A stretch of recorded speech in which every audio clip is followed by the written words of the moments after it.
I have a very related Yahoo that I would be delighted if you all would let me read. Okay. Sent in by Amelia Berger. Thank you, Amelia. It's by Yahoo Answers user Dirk. And it's a similar vein of like how did folks get in touch without phones, right? But the wording of this question is maybe the best. Dirk asks, how did people know when to meet back in vampire times?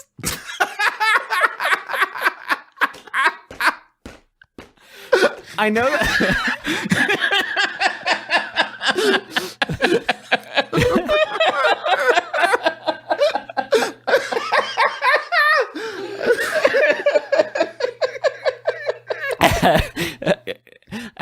I know that they wrote more letters.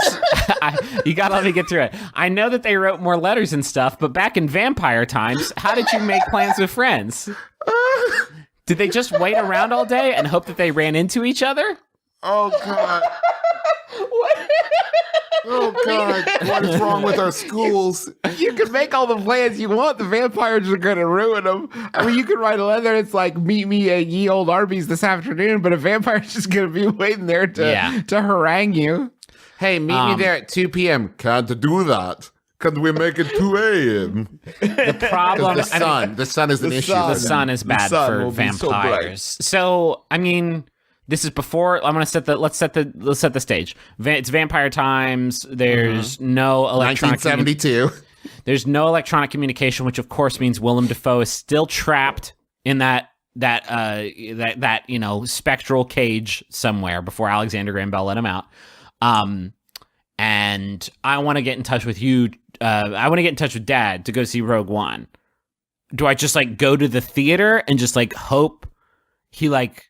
Do I just yell out my window like, Dad, Rogue One, and just like hope that he like falls under the thrall of my voice somewhere? Or is it, do I like fucking the end of a Christmas Carol, just like pay a boy, just be like, go find my dad and invite him to the theater to see a live performance of Rogue One?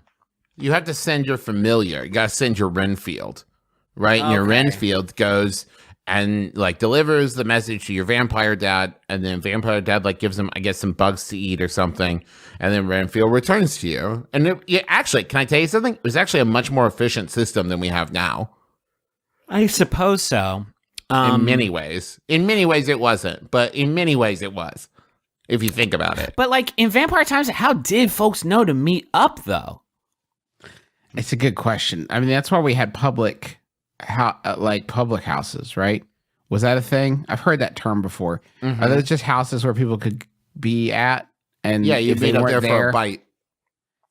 Maybe this is what town criers were doing. This is what John Criers were up to, where you would go and you'd be like, "Hey, town crier, can you holler for my dad and just tell him meet at the theater, live performance of Rogue One at 4 p.m. and then we're gonna run the fuck home before sunset because we don't have movies yet, so we're just reading the script. Yeah, to Rogue One out loud. And we're gonna get the fuck home before the sun sets because it's gonna get choppy out here." So you're in your imagining like, Dave is at Pinkberry. Everyone, Dave's at Pinkberry. Like that's what the town crier does. He just broadly announces your locale. He's just flipping through index cards, just like, Greg is at Jamba Juice. Susan is at J. Crew, and she's waiting for Michelle. Tyler's at Orange Julius. A lot of juice stores back in vampire times. It's really gentrified here. Timothy has been killed by a vampire. Michael has been killed by a vampire. Okay, I have an actual question for you. If a vampire was stalking and trying to kill a specific person, okay, would it be easier for the vampire to track and kill this person back then when there was a limited number of places you could be and you probably should tell somebody where you're going to be or else it's going to be like a whole thing? Or now when we have like technology and Twitter and everything and like Foursquare and what have you, when would be an easier time for a vampire to find people? Here's what I'll say. I've got in my house, which I I don't leave this house because food is sent to me by Blue Apron, and then I stay inside the house all day and hang out with my wife and my baby, and I play Zelda nonstop and Persona nonstop, and so I just don't leave the house. And Vampos can't come in here without permission, which I am not going to hand out lightly to a Vampo. Thank you. So, but I think back in the day, it'd be like, time to go outside to the well, chomp dead. Okay.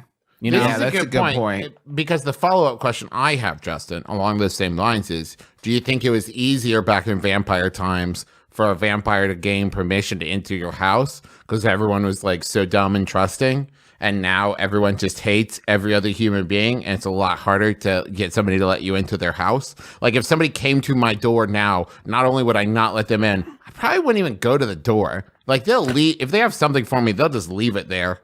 Like, if they haven't told me they're coming over, I'm not letting them in.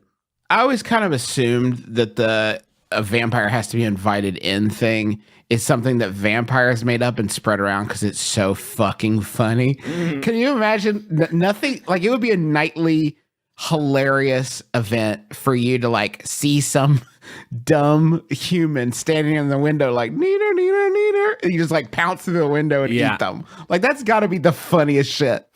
Yeah. Man, what happened to all the Vampos then, though? Because it's not Vampo times now. Where did they go? I bet they're on Wall Street. Not topical. Because they're bleeding us dry. Am I right? Because they're bleeding us dry. Yeah, man. On Wall Street. I bet they're all bankers. Money never sleeps. They suck. Because they suck blood.